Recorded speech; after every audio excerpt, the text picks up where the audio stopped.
Bismillahirrahmanirrahim. Assalamualaikum warahmatullahi wabarakatuh. Kita lanjutkan lagi. Ini seri yang ketiga. Seri ketiga ini tentang bangunan Al-Quran ya. Semoga ini menjadi seri penutup. Nanti kita buka seri topik-topik lain gitu ya. Saya minum dulu. Bismillahirrahmanirrahim.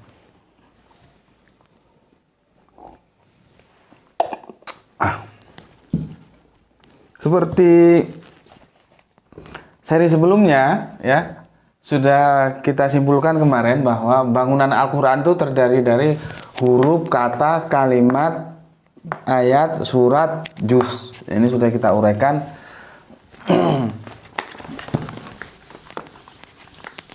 Sudah kita uraikan ya. Sebetulnya aku itu mau berbicara di sini sebetulnya. Tapi karena ini itu bagian dari bangunan Al-Quran, maka sekalian aku jelaskanlah semuanya gitu ya. Sekarang aku hapus ini, kita fokus ke kalimat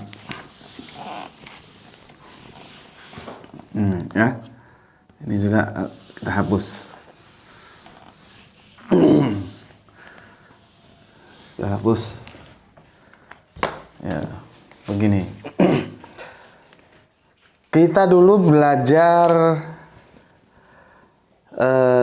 aljabar, khususnya dulu zamanku dulu itu SMA itu dibagi 3. Ada 4 atau 3 gitu ya. Ada jurusan, jadi semester pertama, semester kedua SMA itu langsung dijuruskan, ada pasti alam atau IPA, ada IPS, ada jurusan bahasa, ada jurusan ekonomi gitu. 4 jurusan dulu zamanku. Yaitu IPA, IPS, ekonomi, bahasa gitu. Tapi akhirnya yang favorit menjadi 2, jurusan IPA dan IPS gitu ya. Kebetulan aku jurusan IPA dulu, yang akhirnya juga masuk ke teknik ya. Yang kalau jurusan IPA itu familiar dengan hal-hal yang berbau eksak. Contohnya begini, eksak itu ya akhirnya yaitu hitungan matematika. Yang ini aku mau jelaskan tentang aljabar gitu. Sorry, bukan Y. Ya. X plus 5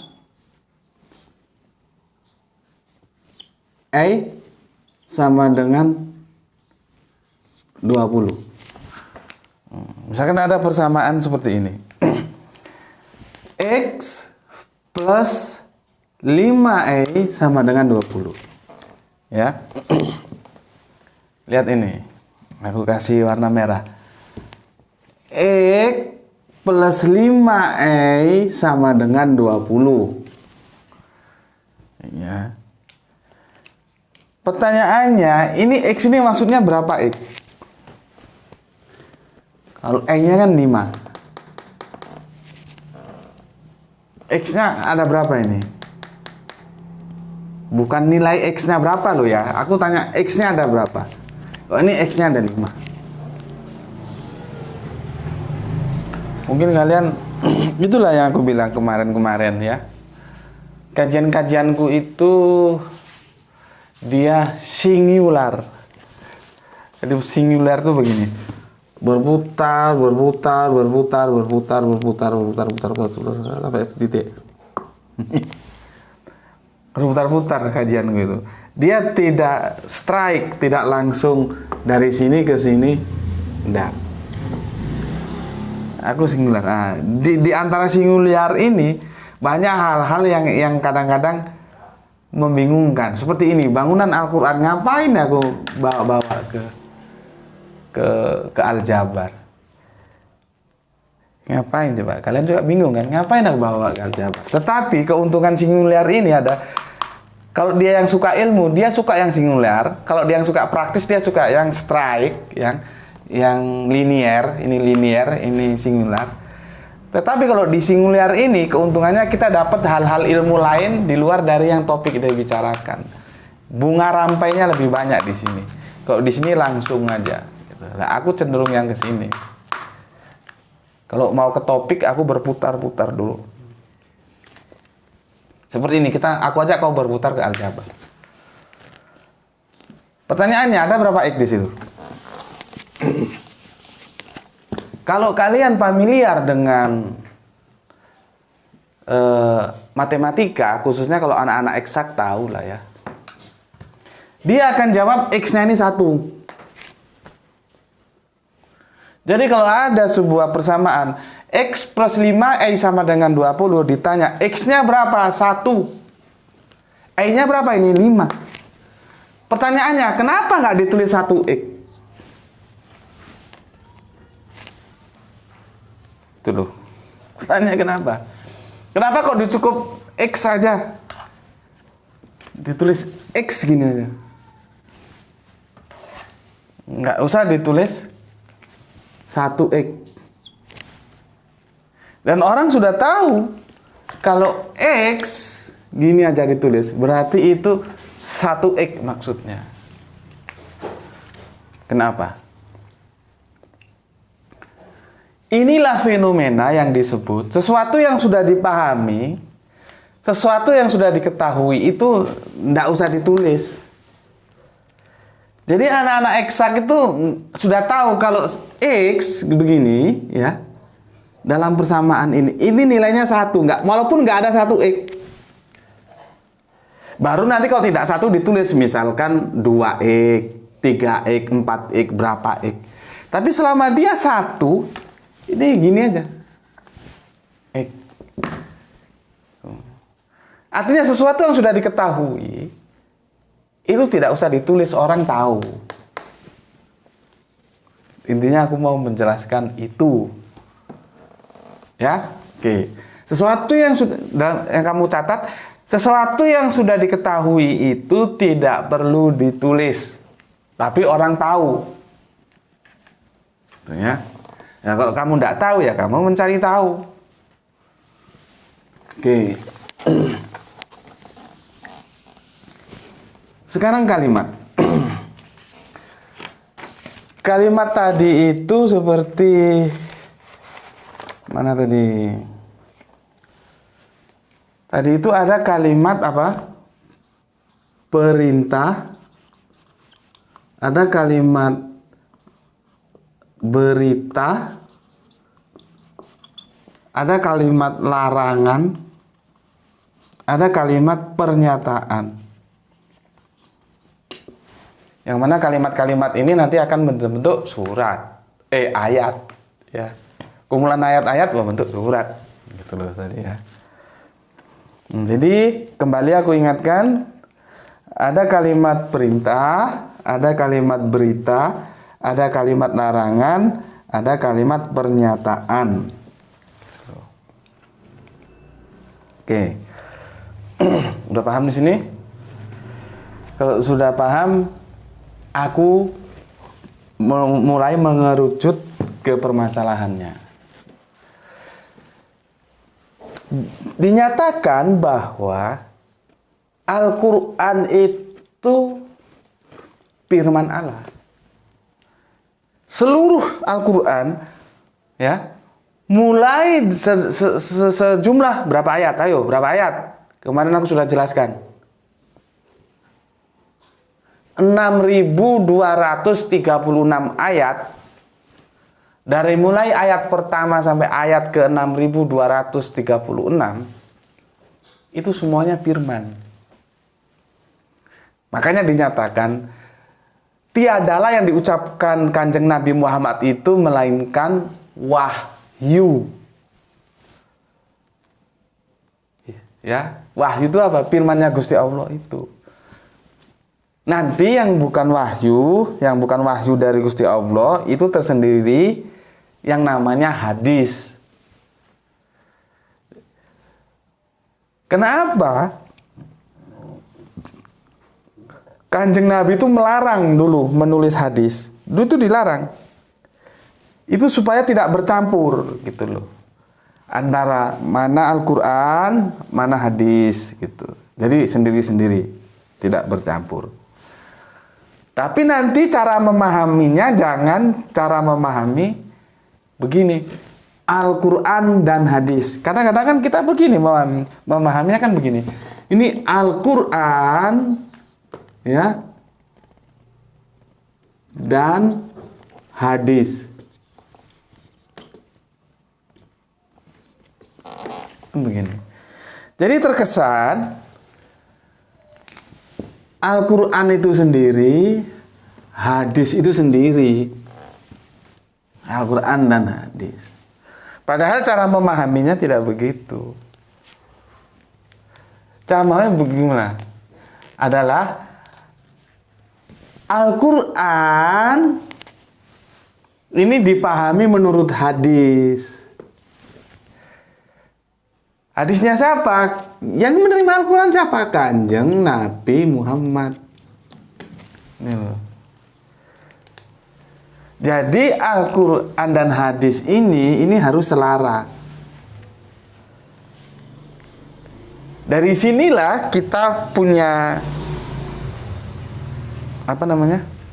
cara yang paling mudah untuk, karena hadis itu banyak ya. Kemarin kita sudah kaji pernyataan dari seorang dosen teologi bahwa Injil itu setara dengan hadis, jangan dibandingkan dengan Al-Quran, sudah ya, gitu ya. Nah, jadi bagaimana kita memahami Al-Quran? Al-Quran menurut sunnah Rasul, gitu loh. Karena hadis-hadis ini sunnahnya Rasul. Nanti ada yang qauliyah, ada yang fi'liyah. Jadi nggak boleh memahami Al-Quran di luar dari hadis ini. Paham di sini? Jadi ini tidak terpisah. Ini satu rangkaian. Cuma dalam penulisannya memang terpisah supaya tidak tercampur. Mana yang firman, mana yang hadis. Gitu. Oke. Sini ya. Oke, sekarang kamu punya teman Kristen. Kan wajar kalau teman Kristen bertanya. Bismillahirrahmanirrahim. Dengan nama Allah. Itu kira-kira Bismillahirrahmanirrahim itu firman bukan? Ucapan Allah bukan? Kalau ucapan Allah, masa Allah mengucap dengan nama Allah? Berarti Allah ada berapa Allah? Atau Allah yang mana lagi? Coba. Ya kan wajar loh teman-teman Kristen bertanya. Nah, kamu bisa jawab enggak? Gitu loh. Karena kamu sudah patok bahwa semua dalam Al-Quran itu firman, maka tidak ada pilihan. Bismillahirrahmanirrahim itu juga firman. Lah kalau itu firman, kalau itu diucapkan Allah mengucapkan dengan nama Allah. Lah Allah mengucapkan dengan nama Allah. Loh, ini Allah yang mana? Ada berapa Allah? Karena kita sudah mematok bahwa Bismillahirrahmanirrahim itu firman, kecuali kalau Bismillahirrahmanirrahim itu bukan firman. Gitu loh. Gimana coba menjelaskannya? Itulah makanya aku lari ke kalimat ini. Ya. Kalimat. Sekarang kita lihat dulu bagaimana tulisan Bismillahirrahmanirrahim itu. Ya, ini aku hapus. Ale, tuliskan Le, sini Le. Arek ganteng. Tuliskan. Mana yang ini apa? Ya ini. Nih, yang bagus, tulisanmu yang bagus. Kamu tulis. Dari sini ya, dari sini ke sini. yang bagus. Aku minum dulu. Kan tulisanmu keren, tulisannya Bapak jelek. Jangan kan nulis Arobiun, nulis Latin aja dokter kalah jelek. Bismillah. Entek apa ini, Rek?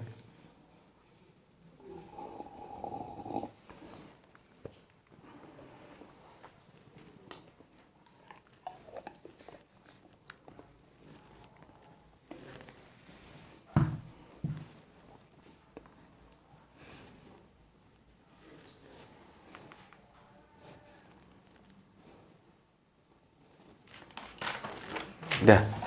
Sebentar. Kamu duduk sini. Supaya teman-temannya Bapak. Ini jagoan gue ini, ya. Namanya Mas Grahito. Grahito itu berasal dari kata anggraito. Anggraito itu mawas diri, muhasabah. Apa yang sudah kita lakukan, apa yang belum kita lakukan, yang jelek berapa, yang baik berapa, itu muhasabah, anggraito. Sebetulnya dia nama Jawa. Udah, duduk sana. Anggraito menjadi Graito. Tapi teman-temannya manggil Ito. Jawa itu nggak ada O, yang ada O. Nggak ada Koco, yang ada Koco gitu loh. Cuman kadang-kadang teman-temannya manggil Ito, padahal seharusnya Ito, karena Jawa itu nggak ada O. Kalau Ito itu Jepang jadinya. Ya, aku mau jelaskan dulu. Bismillahirrahmanirrahim. Aku tidak intervensi dulu terjemahan yang ada. Aku ikuti terjemahan mainstream dulu. Tetapi aku ingatkan lagi, reminder for you. Waduh, bahasa Inggrisnya begitu ya. Reminder for you. Aku ikuti dulu ya terjemahan umum, tapi aku tidak setuju dengan terjemahan umum. Cuman sementara aku ikuti dulu supaya mudah untuk menjelaskan ke kalian.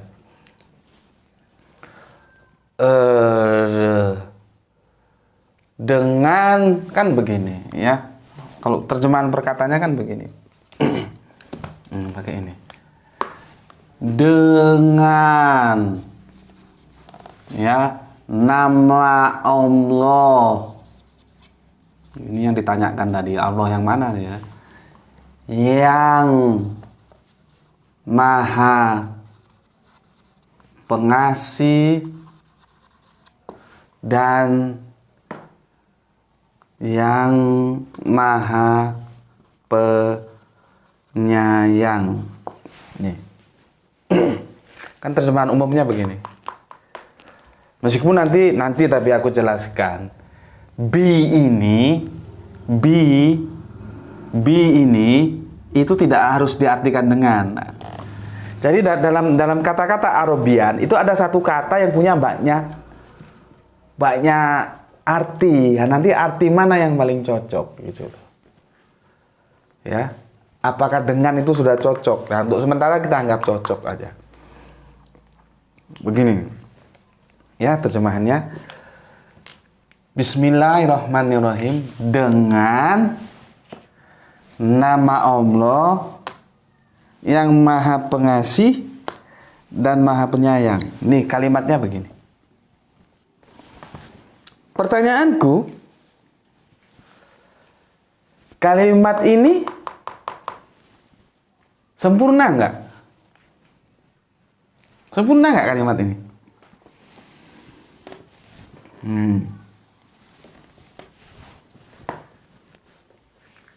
Sempurna nggak?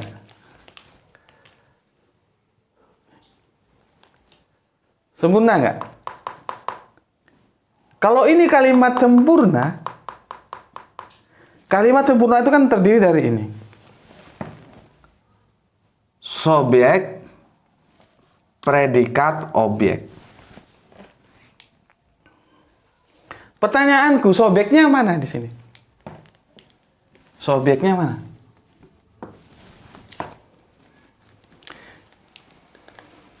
Kan ini yang ada predikatnya aja. Dengan nama Allah langsung predikat, subjek, ya, objeknya yang Maha Pengasih dengan Maha Penyayang. Subjeknya mana? Coba. Pernah kalian berpikir begitu? Leh, ambilin air putih, Leh. Air putih yang manas. Ini kopinya. Coba, lengkap nggak ini kalimatnya? Ini kalimat nggak lengkap.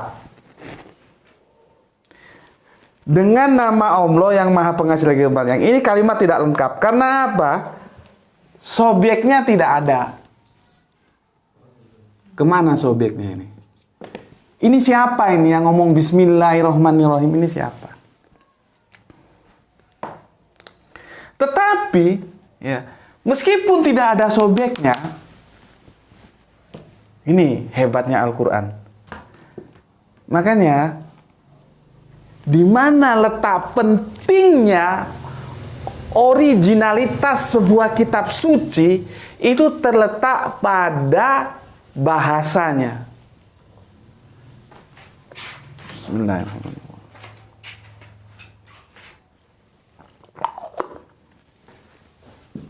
Kalau dia sudah diterjemahkan ke dalam bahasa yang lain, amburadul. Amburadul. Bangunan-bangunan yang tadi aku sebut tadi, yang 6 tadi, itu menjadi amburadul semua. Menjadi amburadul semua. Karena sudah dalam terjemahan. Dan kitab suci itu tidak sama dengan terjemahan kitab suci. Terjemahan kitab suci itu bukan kitab suci. Disitulah keuntungan Islam, itu ada kitab sucinya, ada terjemahan kitab sucinya. Nah, terjemahan ini bisa salah, dan ini salah ini memang. Tapi untuk sementara aku setuju lah, ya. Nanti kita tunjukkan kalau udah masuk ke inti patinya Bismillah, nanti aku tunjukkan bahwa terjemahan ini salah. Tapi untuk sementara oke lah. Nah, pertanyaanku, sobeknya siapa? Sobeknya di mana? Inilah yang aku bilang tadi. X plus 5E sama dengan 20. Meskipun nggak ditulis, orang tahu ini mesti X-nya ini ada dan 1. Jadi sesuatu yang kita tidak tahu itu akan menjadi tahu dengan sebuah ini dulu. Bahwa kalimat itu sempurna bila ada subjek, predikat, objek. Nah, terus ini subjeknya kemana kok nggak ada? Tapi apa nggak ada? Ada.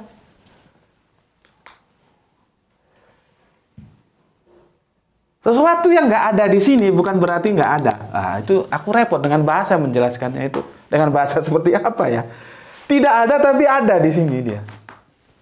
Seperti ini, tidak ada angka satunya, tapi ada. Orang tahu bahwa ini 1. Ini loh. Maksud aku menjelaskan ini itu. Nih. Kalian tahu.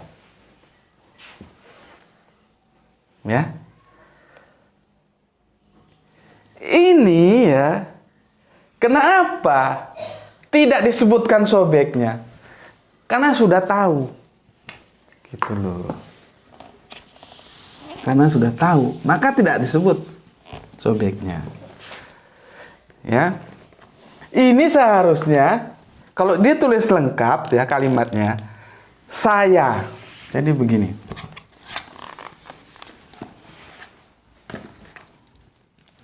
Saya atau ana ya, Bismillahirrahmanirrahim.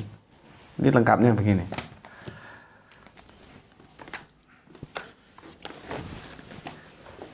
Gitu loh. Cuman ini tidak perlu lagi ditulis karena sudah tahu. Itu peristiwanya bagaimana sih? Gitu. Kamu kan tanya. Ketika ya Kanjeng Nabi Muhammad disuruh Iqra, ya, Iqra, ya, itu Kanjeng Nabi Muhammad sudah diajari ini dulu. Yang ngajarin ini siapa? Allah. Berarti ini ucapan siapa? Ucapan Allah. Allah bilang, nanti kalau aku suruh begini, kamu ucapkan begini ya. Gitu loh kira-kira. Maka ketika Gusti Allah Agung bilang, Iqra. Maka dijawab, sebetulnya begini, ana bismillahirrohmanirrohim. Tetapi anaknya nggak usah, kan ini berhadapan begini ya. Pada waktu itu lewat Jibril ya. Iqra. Maka nggak usah lagi disebut saya dengan nama Allah yang Maha Pengasih lagi Maha Penyayang. Nggak usah.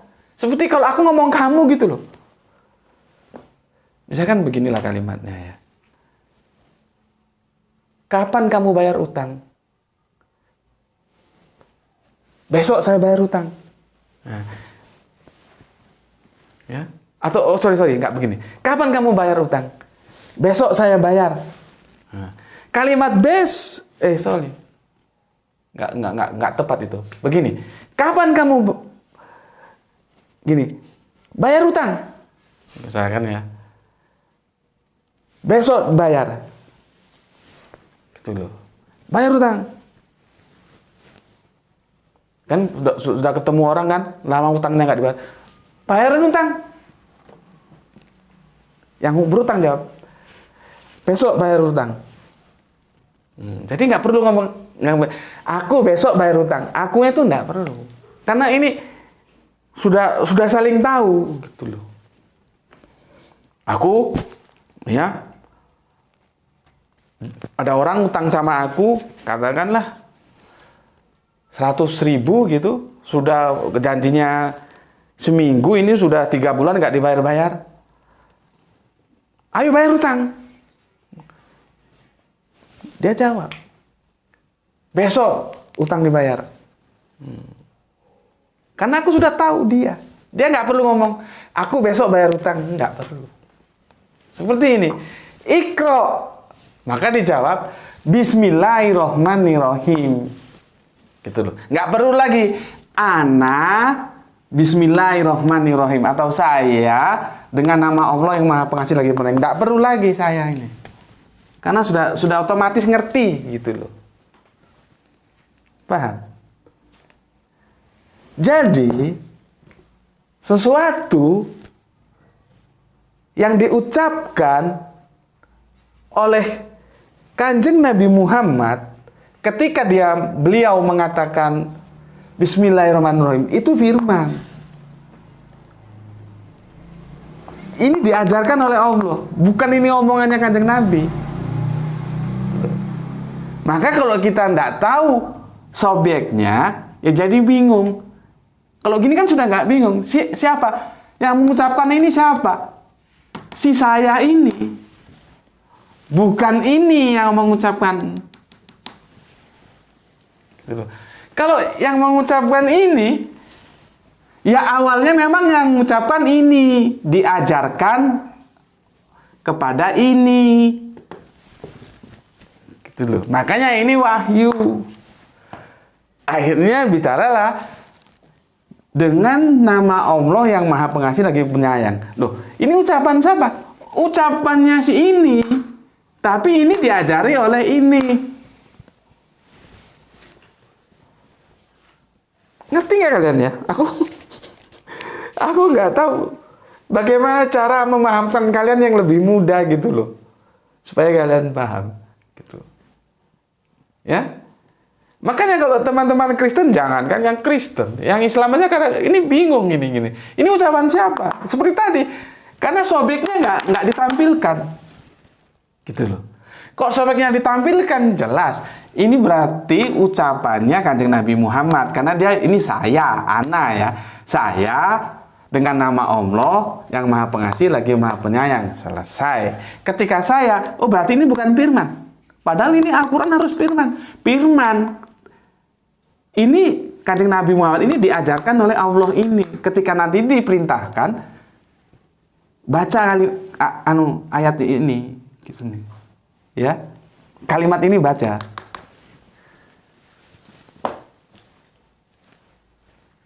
Paham belum di sini? Kalau belum paham, ya nantilah aku nganukan, aku simpulkan, ya. Banyak contoh-contoh seperti ini kalau kita nggak tahu. Seperti tadi aku ulangi. kepadamu aku apa ya, kalau di Al-Fatihah itu terjemahan umumnya itu kepadamu aku menyembah dan kepadamu aku mohon pertolongan. Loh, ini masa Allah menyembah dan mohon pertolongan? Atau ada dua Allah, satu Allah yang menyembah dan mohon pertolongan, satunya Allah yang disembah, yang diminta mohon pertolongan. Kalau enggak, itu ucapan manusia. Loh, katanya firman kok ucapan manusia. Seperti itu. Terus ini ada lagi begini. Di Al-Fatihah itu asik-asik. Tunjukilah kami jalan yang lurus. Ihdinas siratal mustaqim. Loh, masa Allah minta ditunjuki jalan yang lurus? Iya kan? Kan bingung. Tunjukilah kami jalan yang lurus. Gitu. Itu firman bukan? Kalau itu sekilas itu bukan firman ya. Itu kan yang ngomong hamba. Tunjukilah kami jalan yang lurus. Masa Allah akan minta tunjuk kepada Allah? Allah yang mana lagi? Ada berapa Allah? Bingung lagi. Nah itu fenomena kalimat-kalimat yang seperti itu di dalam Al-Quran, itu sama dengan halnya dengan Bismillah yang ditanyakan oleh teman Kristen kita ini. Nah ini aku sampaikan, ini namanya epistemologinya seperti ini. Ini kerangka berpikirnya, nanti teknisnya ini akan kita bahas secara teknis. Ya, sampai nanti kita menemui terjemahan yang tepat untuk ini. Tapi setidaknya aku sudah menjelaskan kepada kalian epistemologinya itu kalimat-kalimat seperti itu begini. Sehingga berulang kali aku katakan Al-Quran itu 100% itu firman Allah. Nanti yang ucapan nabinya itu di hadisnya. Makanya hadis itu ditulis sekitar kisaran, ada yang bilang 2, ada yang 3 ya. 200 tahun kemudian baru dibukukan kan, untuk menjamin sebenarnya tidak tercampur dengan firman Allah yang di dalam Al-Quran gitu loh ya. Fenomena-fenomena Bismillah ini banyak. Loh, ini siapa yang ngomong? Oh, ini berarti bukan firman kan begitu. Berapa waktu Le? Berapa waktu? 31. Ya udah aku simpulkan aja supaya kalian nggak paham. Nggak paham lagi. Aku kalau ngomong kadang-kadang kebalik-balik gitu ya. Seperti kemarin kalau kalian perhatikan di video video yang kemarin itu apa ya? Murtadin abal-abal itu aku keliru ngomong gitu karena saking asiknya saya nggak kontrol. Aku sebetulnya mau ngomong stereotip antara Islam dan Arab, bukan soteriologi. Kadang-kadang kelepasan ngomong soteriologi Islam dan Arab, salah itu. Yang betul itu sebetulnya stereotip Islam dan Arab gitu ya. Jadi kalian juga harus cermat juga di mana aku ada kesalahan itu. Oh ini salah, maksudnya begini loh, harus tahu gitu ya. Yang namanya manusia ya, seperti aku bilang, aku juga bisa salah dan sangat beda dan memang salah gitu. Bukan soteriologi. Kalau soteriologi itu keselamatan, konsep keselamatan. Yang kemarin itu sebetulnya stereotip. Stereotip itu menjadi sama. Dua yang dianggap menjadi sama, menjadi saling mewakili. Kalau Islam itu Arab, kalau Arab itu Islam begitu loh. Oke. Sekarang aku simpulkan. Jadi fenomena-fenomena Bismillah seperti ini, itu kalau aku simpulkan seperti ini. Ini aku hapus ya. Untuk hapus.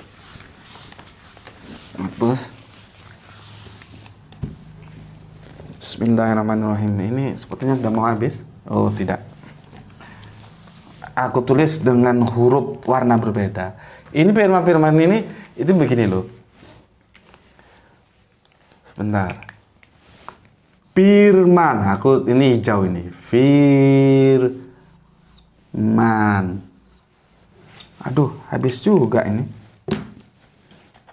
Benar. Supaya kalian clear. Firman, alhamdulillah. Ini firman ya. Ini taruh sana nih, biar gak kecampur, ini sudah habis. Firman Allah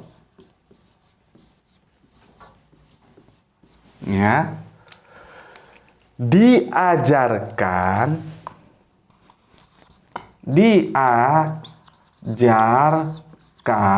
ya kepada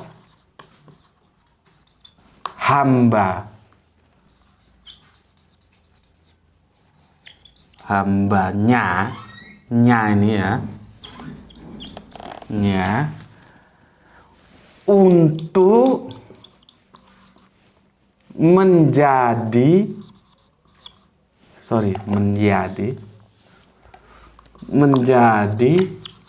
ya, lihat ini, pernyataan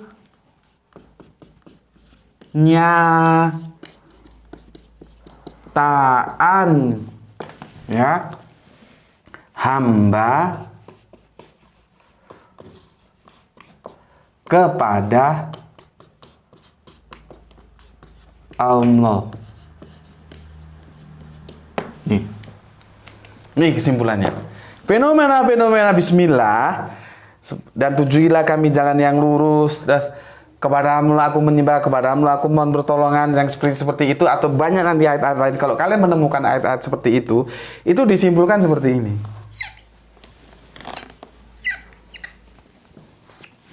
Dulu.